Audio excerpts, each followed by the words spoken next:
कंस ज्याला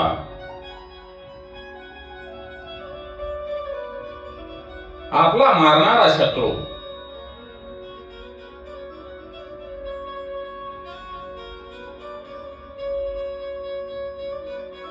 जन्माला आला असून तो सुरक्षित आहे असे योगमायेने सांगितल्यानंतर कंस हा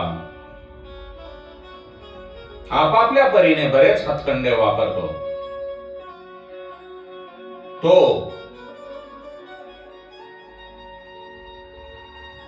नंद बाबा ज्या वेळेला मथुरेमध्ये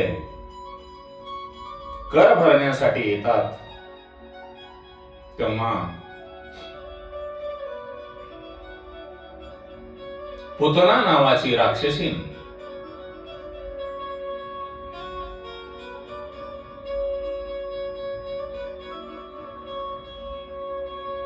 गावोगावी फिरत फिरत लहान मुलांना मारत मारत चतुर्दशीच्या दिवशी गोकुळामध्ये येते.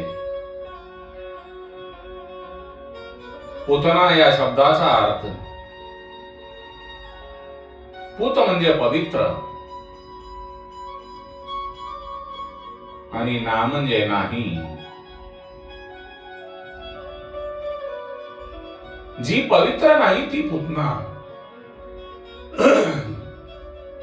जी पवित्र नाही ती पुतना. पवित्र काय नाही? अज्ञान पवित्र नाही, म्हणून अज्ञान म्हणजे पुतना.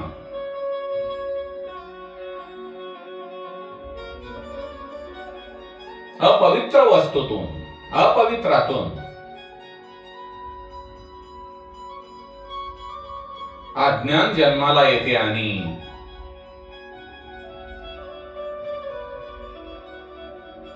त्यातून वासना जन्म घेते.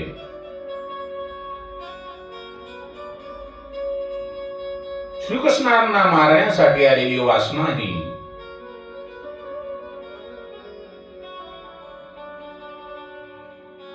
पुतना ही वासनेचे स्वरूप आहे.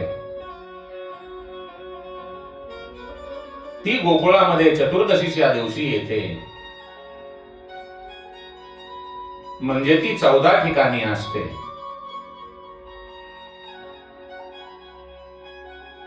वासना ही चतुर्दशीच्या दिवशी गोकुळात येते, म्हणजे ती वासना 14 ठिकाणी असते. मग ती कोणत्या ठिकाणी असते? असे तिचे 14 ठिकाणे कोणती आहेत?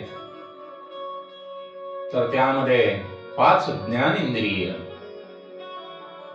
5 कर्म इंद्रिये आणि मन, बुद्धी, चित्त आणि अहंकार अशा या 14 ठिकाणी पुतनेचा वास असतो. रामायणामध्ये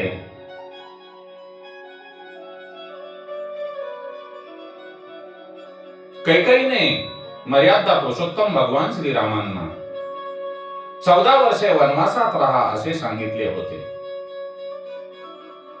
कारण कामरूपी रावण हाही 14 ठिकाणी वास करतो आणि त्याचा निपांत करण्यासाठी, त्याला मारण्यासाठी रामांनी 14 वर्षे वनवासामध्ये राहून तपश्चर्या केली. म्हणून ते रावणाला मारू शकले.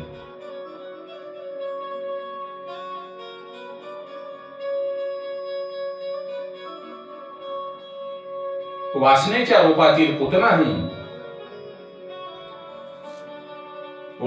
रूपातील पुतना ही एक सुंदर रूप धारण करून गोकुळामध्ये येते. 3 वर्षाच्या बालकांना पुतना मारत असते. 4 आणि 5 वर्षाच्या बालकांना पुतना मारत नाही, कारण या मनुष्य जीवाच्या 4 अवस्था आहेत. जाग्रत, स्वप्न, सुषुप्ती आणि तुर्या.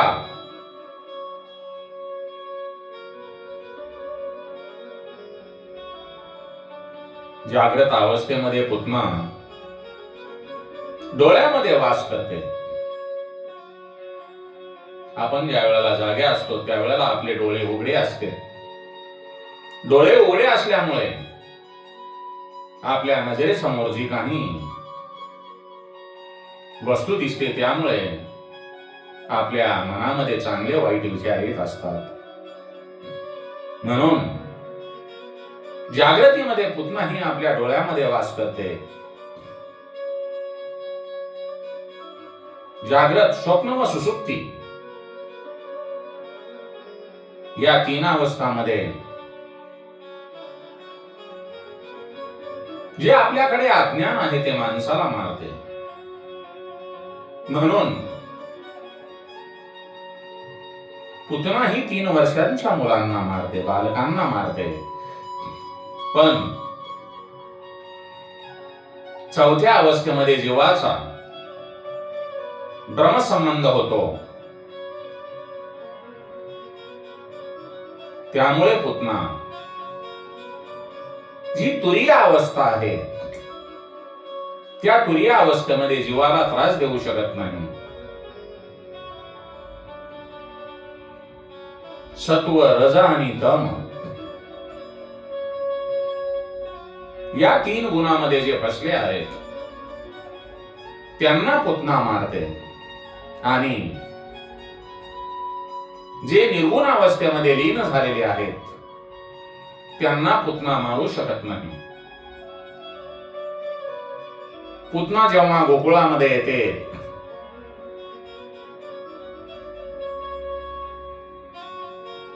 तेव्हा नंद बाबा म्हणजेच जीव कंसाला भेटण्यासाठी म्हणजेच काम आणि क्लह यांना भेटण्यासाठी मथुरेमध्ये जातात. आणि गोकुळातील गोधन म्हणजे गायी रानामध्ये वनामध्ये चरायला गेलेल्या असतात. गोधन म्हणजे इंद्रिय. जेव्हा आपले इंद्रिय बहिर्मुख होतात तेव्हा मनुष्याच्या मनामध्ये वासना निर्माण होते. पुतना ही बाल श्रीकृष्णांना मारण्यासाठी गोकुळात येते. अविद्येने शृंगार करते म्हणजे देह ध्यास, इंद्रिय ध्यास, प्राण ध्यास, अंतकरण ध्यास, स्वरूप विस्मृती हे 5 दोष झाकणे. पुतनेचे सुंदर रूप पाहून गोपी भुलतात. तिची वेणी पाहून त्यांना देहध्यास होतो. तिचे रूप पाहून त्यांना इंद्रिय ध्यास होतो. तिला कोणीही अडवत नाही. ती सरळ यशोदेच्या घरी जाते. यशोदेलाही पुतनेचे रूप पाहून भुरळ पडते. यशोदा बालकृष्णाला तिच्याकडे सोपवते. पुतना घरामध्ये शिरताच बालकृष्णाला कळते की पुतनेचा आपल्या घरामध्ये प्रवेश झाला आहे. ती जेव्हा बालकृष्णाला घेऊन आपल्या मांडीवर बसून स्तनपान करू लागते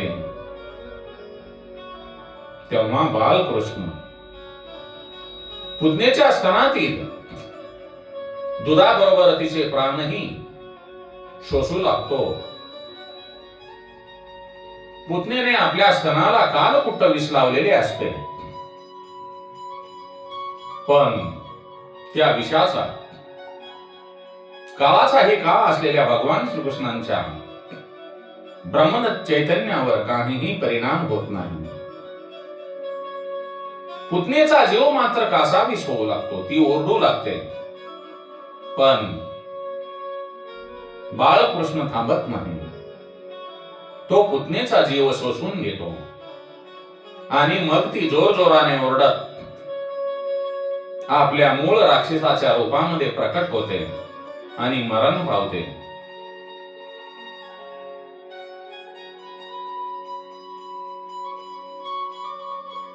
पुतणेच्या आवाजामुळे गोकुळ हादरून जाते. सर्व गोपी यशोदेच्या घरी येतात. तेव्हा अकराळ विकराळ पडलेल्या राक्षसनीच्या शरीरावर पायाचा अंगठा चोखत बाळकृष्ण हे खेळत असतात. ते दृश्य पाहून यशोदा घाबरते. ती बाळकृष्णाला आपल्या हृदयाजवळ घेते. गोपिका तिला म्हणतात, यशोदा मैया, अगं ही कोण आहे आणि हिच्याजवळ तो गोपाल कृष्णाला का दिले? आपल्या कानावरचं संकट टळलं खरं, पण तू आता त्याला जपलं पाहिजेस. झाल्या प्रकारामुळे यशोदा निशब्द होते. इडापिडा जावी, आपल्या मुलावरील पीडा टळावी म्हणून मग गोपिका गोपाल कृष्णांना गायीच्या शेणाने आणि गोमूत्राने नाहू घालतात. गोमूत्रामध्ये शरीराला आणि मनाला पवित्र करण्याची शक्ती आहे.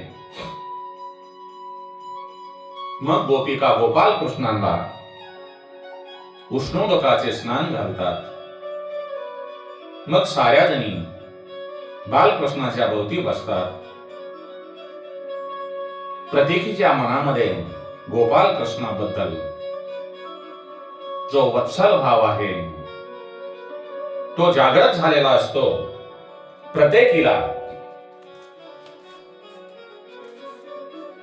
गोपाल कृष्णांचे रूप पाहून वाटते की किती आलोलिक रूप आहे, किती हा बाळ सुंदर आहे, जो जगाचा मालक आहे.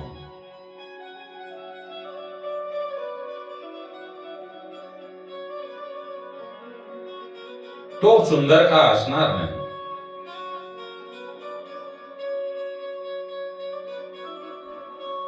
अशा सर्व गोपी भगवान श्रीकृष्णांचे वर्णन करत असतात. त्यांच्या शरीराच्या एका एका अवयवाचे वर्णन करतात. त्या म्हणतात, बाळकृष्ण जेव्हा झोपलेला असेल त्यावेळेला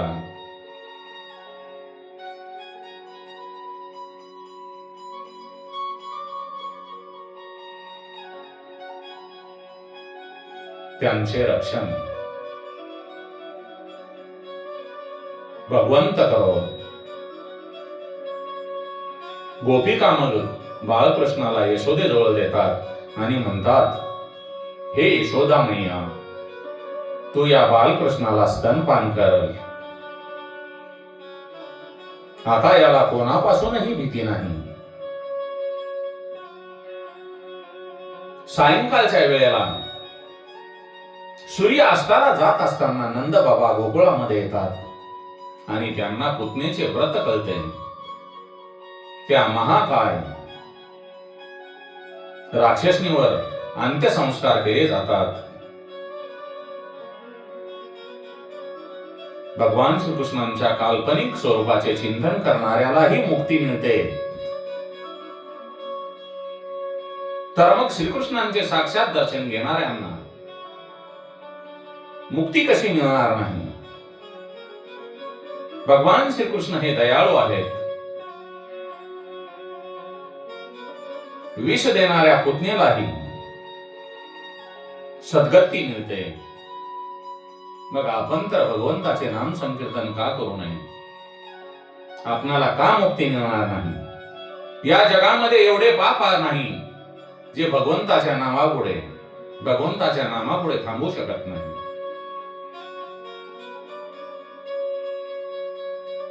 ईश्वर हा षडरिपू आहे. भगवंताकडे 6 गुण आहेत आणि पुतनेमध्ये 6 दोष आहेत. पुतनेमध्ये 6 दोष म्हणजे काम, क्रोध, लोभ, मद, मोह आणि मत्सर. हे दोष ज्या वेळेला नष्ट होतील त्यावेळेला ईश्वरी 6 गुण मनुष्याच्या शरीरामध्ये प्रवेश करतात आणि ते पुतनेला सद्गती देतात, ऐश्वर्य,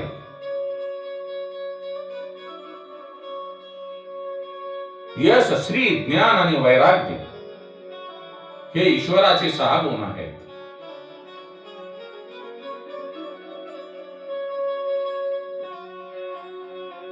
पुतनेला मोक्ष मिळतो.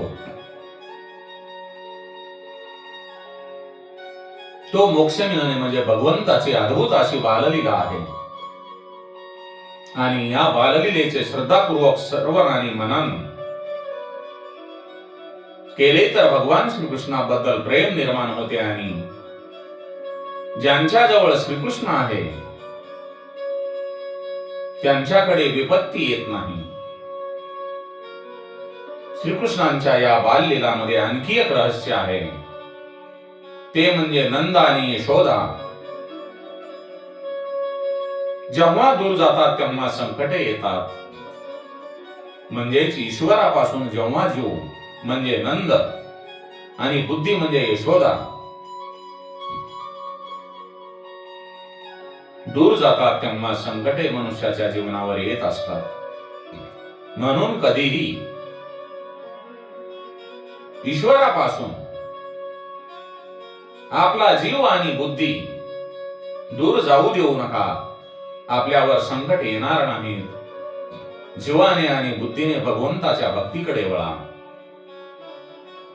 मग ही पुतना राक्षसी कोण होती?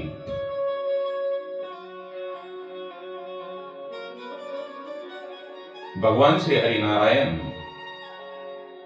यांनी वामन अवतारामध्ये बटुरूप घेऊन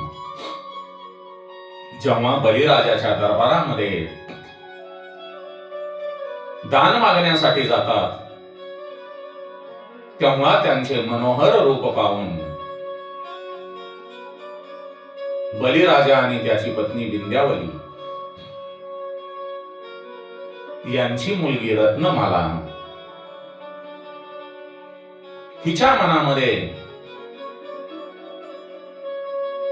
वत्सल्य भाव निर्माण होतो. तिला वाटते की मला जर असे सुंदर बालक झाले असते तर मी त्या बालकाला माझे स्तनपान करून दूध पाजून तृप्त करीन. पण जेव्हा तो बटू वामन बलिराजाकडे दान मागून त्याला पाताळामध्ये गाडतो तेव्हा तिच्या मनामध्ये त्या बटू वामनाबद्दल शत्रुभाव निर्माण होतो. वात्सल्य भाव आणि शत्रुभाव असे परस्पर विरोधी 2 भाव असलेली पूर्वासरणीची मागच्या जन्मातली रत्नमाला म्हणजेच पुतना श्रीकृष्ण लीला ही निरोध लीला आहे आणि ज्यांच्या मनाचा निरोध होतो त्याला मुक्ती मिळते. मनामध्ये विरोध आणि वासना असेपर्यंत कधीही मनुष्याला मुक्ती मिळणार नाही. म्हणून आपल्या मनामध्ये कधीही कोणाबद्दलही वैर ठेवू नका आणि वाईट वासना सुद्धा ठेवू नका.